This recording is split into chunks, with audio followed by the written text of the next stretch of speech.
Di sini kita ada sebuah supercar daripada Jepun.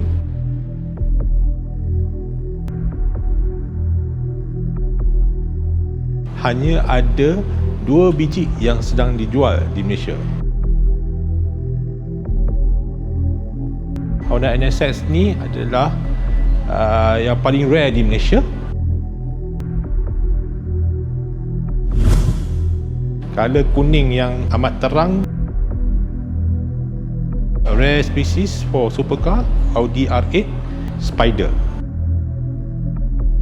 5.2 V10.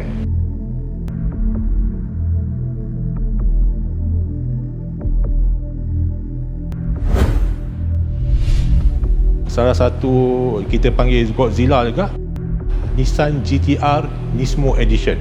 Boleh kata kalau you pakai kereta ni, you king of GTR.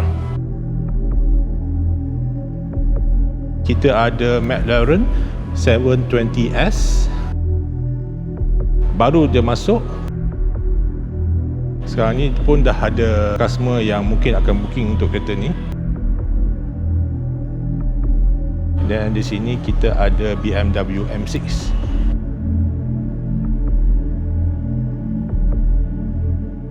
Kereta yang paling rare di Malaysia, supercar daripada Jepun, dan banyak lagi kereta-kereta yang rare. Stay tune to Take One TV Automotive.